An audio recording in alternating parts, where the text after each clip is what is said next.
Sorry for the video quality. I'm just doing this straight from my laptop. My name is James Palmer, and I just wanted to do this video about what's been going on in our country lately. I'm sure everyone knows about all the COVID craziness that's been going on and the vaccine mandates, and it's just causing some major division between all of us. And I'm sure I don't know if you've heard or not, but there's been a lot of different sporting events where people have been chanting "fuck Joe Biden," and also there's just been almost violence over in the stands over people over this, and the mainstream media are trying to cover up over this chants. And then we've also got the Democrats are trying to sneak in increased fines in the budget to make it where it be 70,000 and 700,000 per violation on the what they call egregious violations on those who don't do the vaccine mandates, which would be absolutely murderous to any small business. I don't know of many or any small business that could tolerate that.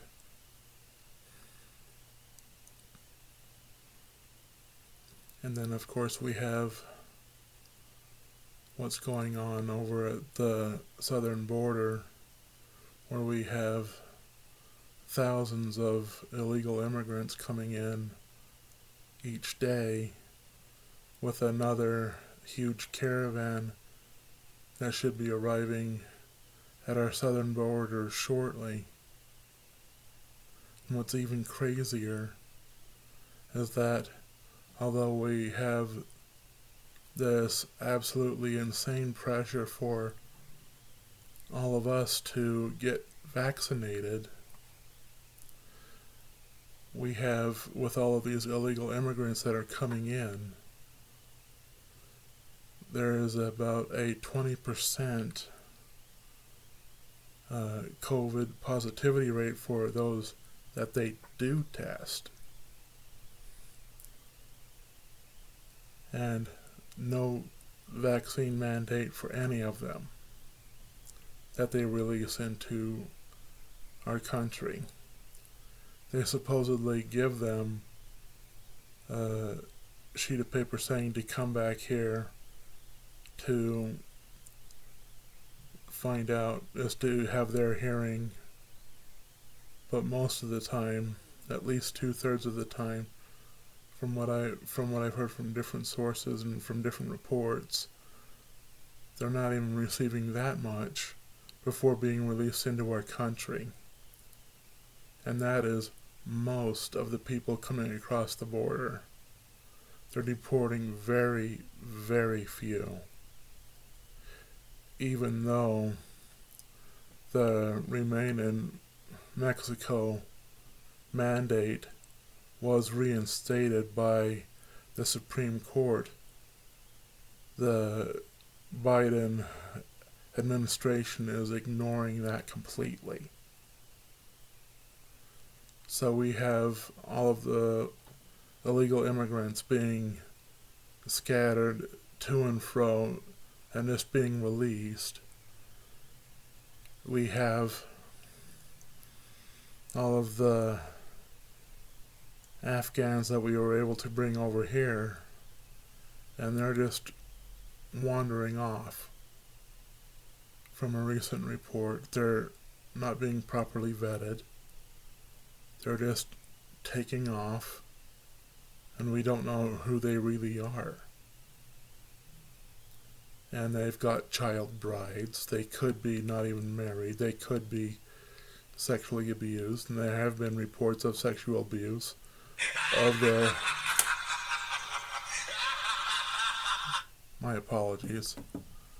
And yes, they could be sexually abused, and there have been sexual abuse on those. And there have been arrests because of it. And we have still Americans in Afghanistan that have been abandoned because Joe Biden has been ignoring what's going on in there. As far as we know, no real plans to get them out. And in fact, just those that have been just independent plans to get Americans out have been ignored or stymied by Joe Biden and not have received no support from Joe Biden and the administration to try and get Americans out.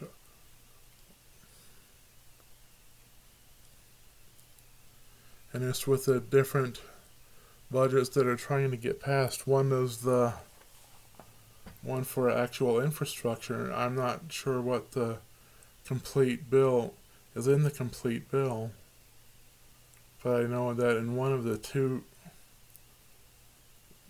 just in one of the bills, the Democrats tried to sneak in a vaccine mandate and try to get that passed, and tried to sneak in a vaccine mandate in on the bill, and also is trying to penalize families in the tax code, so that if you were married, families would be punished for being married instead of being single.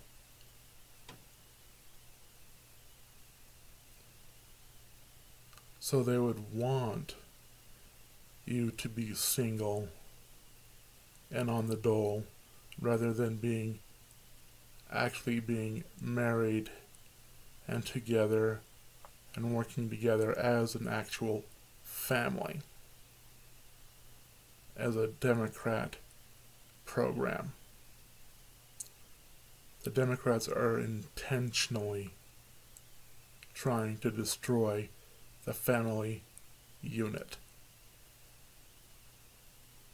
That is a concrete, solid fact by that tax program that they just tried to sneak in. Why else would they try to penalize families like that? If you doubt, question them directly. Ask every Democrat, congressman, and senator yourself. On TV, on their Twitter, on their mail, ask them.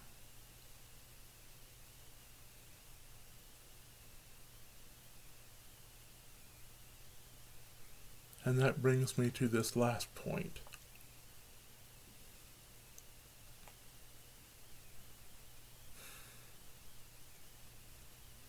A lot of people have been talking about this.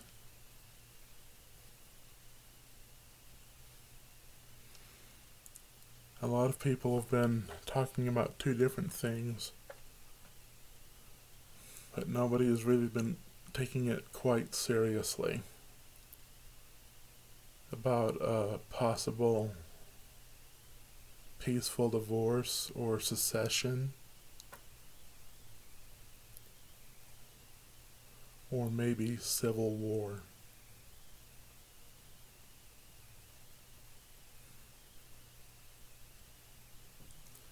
Now,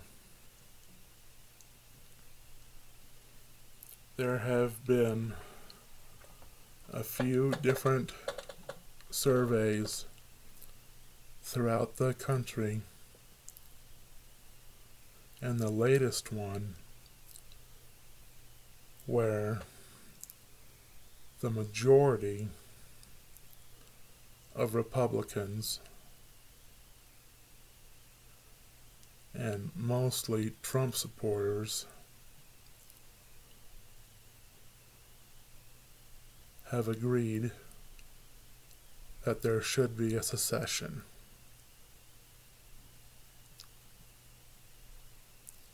And 41% of the Democrats polled agree that Republicans should secede as well. That is one heck of a divide between us in the way people are thinking.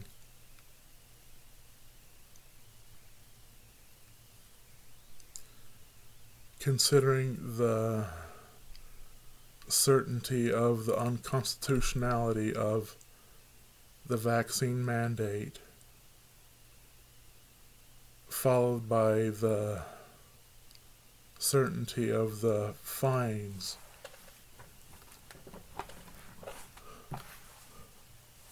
of the fines that would be followed by the vaccine mandate, where Joe Biden intentionally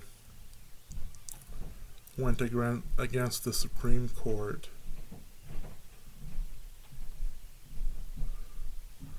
when the Supreme Court struck down the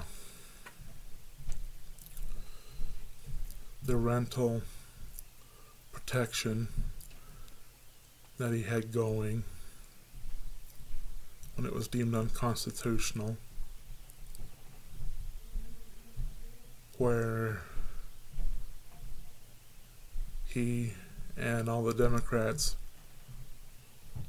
blatantly ignore and disregard the southern border, saying that it's not an open border, yet they welcome in virtually every illegal immigrant coming in across the southern border, where it's so porous that they can literally go back and forth across the border for takeout.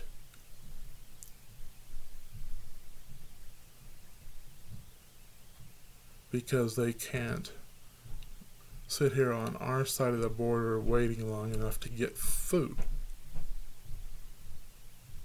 Because they're that packed.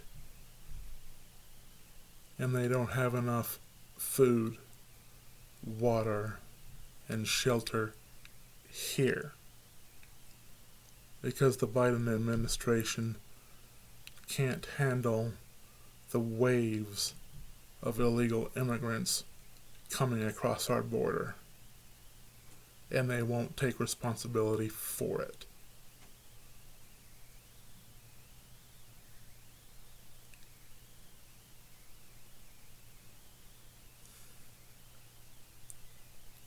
I don't think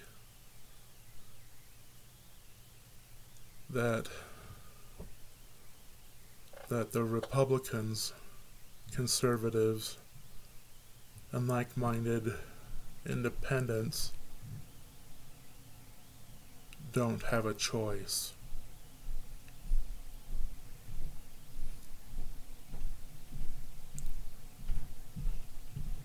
I think that every firmly red state or Republican state, I should say,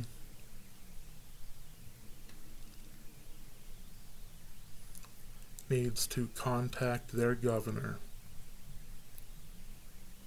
send them a letter, physical or email, and contact them via Twitter and let them know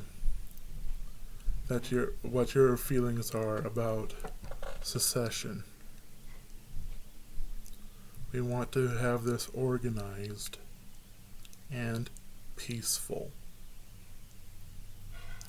Write to your senators and your congressmen in D.C. Talk to them on their website, send them an email.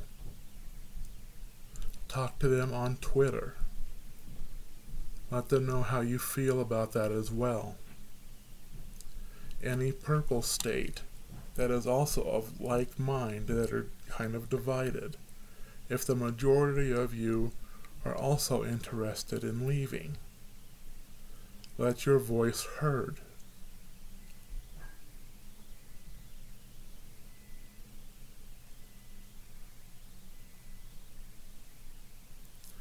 Any Republican in a Democrat stronghold, leave now. Move. Sell your property and move to a Republican or purple state. It'll be hard, but leave to a Republican, freedom-loving, this Constitution-supporting state.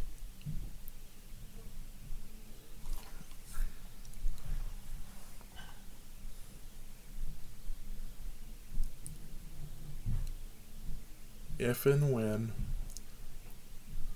we get things organized with all of the other Republican states, you should all communicate as governors and do it all at the same time.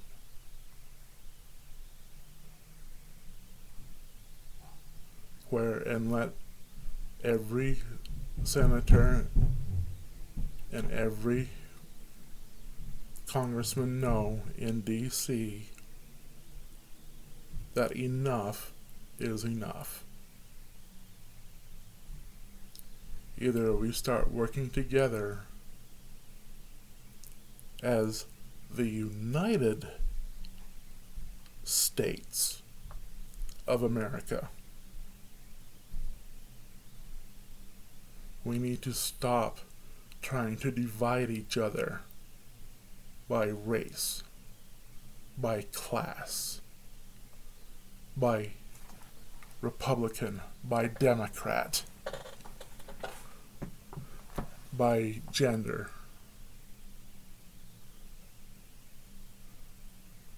But we need to look at what we have in common.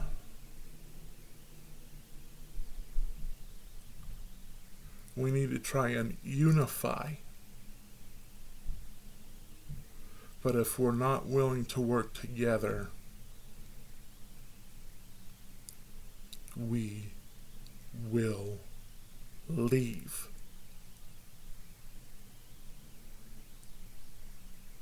And if the president and the Democrats are determined to try and hold on to us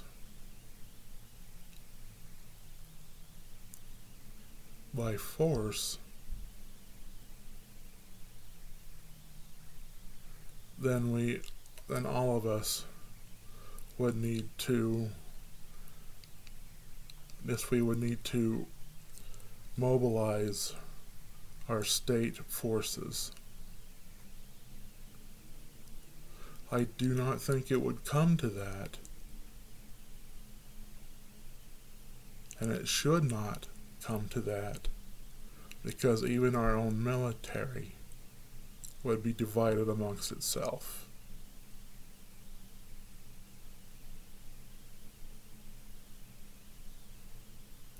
But we would be able to set up a divided America where we would have free trade amongst each other and military support amongst each other, but one where we would have different laws and different set borders.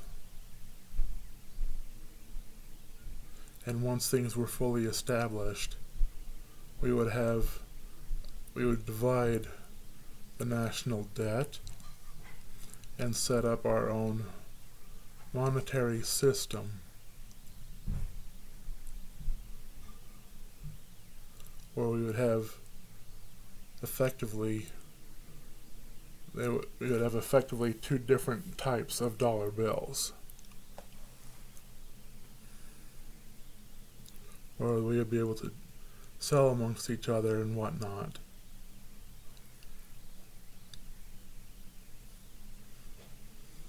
But if their economy was doing really bad, it would not be affecting ours. But we would base our system off of the Constitution, and we would support each other in times of need and whatnot. But they can do what they wanted to do with their own laws, and we would do what we wanted to do with ours.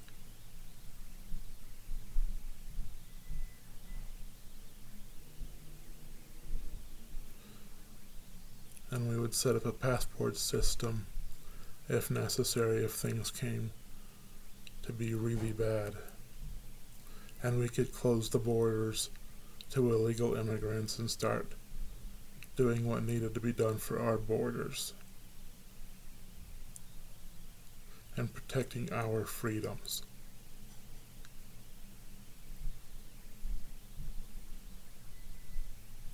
I wanted to give you those thoughts and those ideas to think about. And just so you know, on my opinions on vaccines and vaccine mandates, I am not anti-vaccine.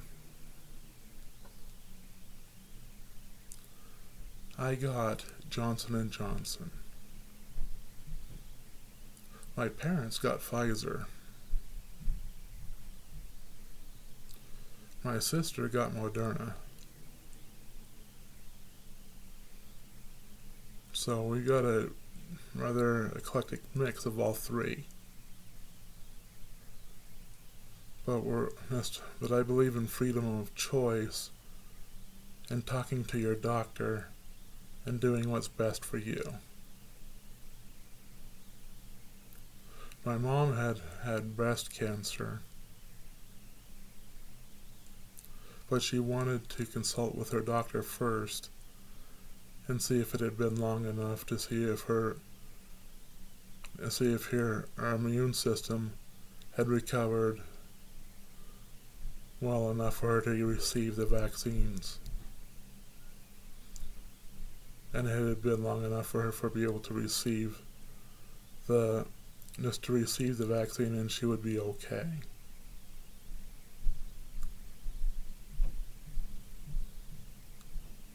It all comes down to freedom of choice and to additional information. That's why I oppose vaccine mandates, because a lot of different states are disregarding medical status or religion or both. They're going, I don't care. And there is a difference. I am definitely pro-vaccine.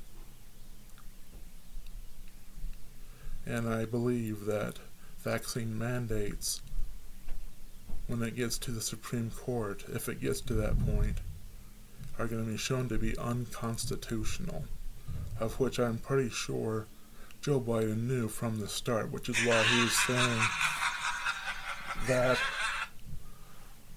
was showing that it was going to be unconstitutional from the start, when he was first saying that he wasn't going to mandate it from the start.